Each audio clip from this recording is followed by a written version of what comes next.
பார்வதி அம்மா, பாரத் மாதா பார்வதி.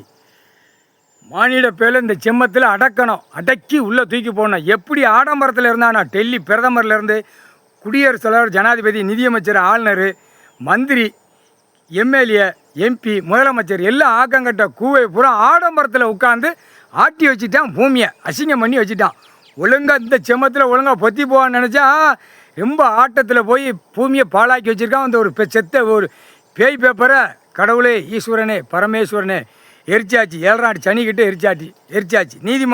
நீதிமான்னா கோர்ட்டு, இராணுவ நீதிமன்ற கோர்ட்டு, இராணுவ தளபதியார், இராணுவ நீதிமன்ற கோர்ட்டு, இராணுவ நீதிமன்ற கோர்ட்டில் கைலாசத்தில் 7 நாடு சனி அவனை எரிச்சிட்டான். எரித்து முடித்து சாம்பலாகிட்டான். இப்போ இந்த பேப்பர் மூலியமாக அடி விழும். ஒவ்வொரு குடும்பம் நாசமாக போயிடும். ஒவ்வொரு குடும்பங்கள் நாசமாக போயிடும். உயிர் வாழ கடவுள் கொடுத்துருக்கார் பூமியில். அதெல்லாம் தகுத்து அழித்து உற்பத்தி ஆகி மூளையடா அவங்களுக்கு 2 அறிவில் இருக்கடா. 6 அறிவு கொடுத்தார் கடவுள். 2 அறிவுனா யோசிச்சு பாடுறா. படித்தவன்லேருந்து அரசியல்வாதியிலேருந்து பல லட்சம் கோடி உள்ளவன் கீழே வார்டில் இருக்கிற முட்டா பேய 2 அறிவில் தான் நம்ம இருக்கோம் அப்படின்னு யோசிச்சு பார். நல்லா யோசிச்சு பார். என்னென்ன கூத்து அடிக்கும், என்னென்ன மேலே அடிக்கும்னு. இல்லை வண்டி, வாகனம், 4 வீலர், 2 வீலர் எரிச்சிருவாங்க. இராணுவ முப்படை ஒவ்வொரு மாநிலத்தில் உள்ளவரையில் எரித்து சாம்பலாக்கிடுவாங்க. ஒழுங்காக பொத்தி போ. முக்கால் சத்தியம்.